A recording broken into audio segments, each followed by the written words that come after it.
हुसैनियत यजीदियत यजीदियत नारा हैदरी।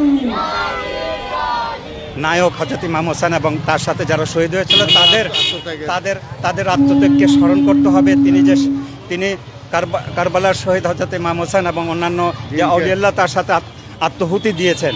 উদ্দেশ্য ছিল সত্য এবং ন্যায়কে প্রতিষ্ঠিত করা, জুলুম এবং অন্যায়ের সামনে মাথা নত না করা, ন্যায়ের পক্ষে থাকা, জুলুম এবং জালিমের বিরুদ্ধে রুখে দাঁড়ানো।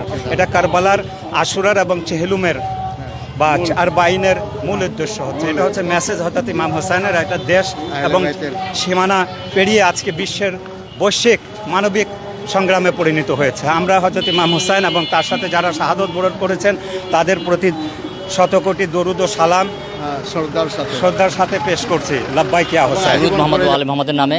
আপনি জানেন যে প্রথমত যে ঘটনাটি ঘটেছিল কারবালার, যে ইমাম হোসেন আলাইহিস সালামের, হ্যাঁ, আজ থেকে 14 বছর আগে কারবালায় ইমাম হোসেন আলাইহিস সালামের মহান আত্মত্যাগ এবং উনার যে শাহাদাতের ঘটনা, তো উনার শাহাদাতের ঘটনা এবং আরবাইন, এই আজকে 40তম দিন, এই দুটো ঘটনা থেকে, দুটি অনুষ্ঠান থেকে আমরা যে বার্তা দিতে চাচ্ছি সেটা হচ্ছে যে স্বৈরাচার বা হ্যাঁ হ্যাঁ স্বৈরশাসক, জালিম, সে যেই হোক না কেন, সে ইসলামের শত্রু হোক কিংবা সমাজের, রাষ্ট্রের, মানবতা যেটাই শত্রু হোক না কেন,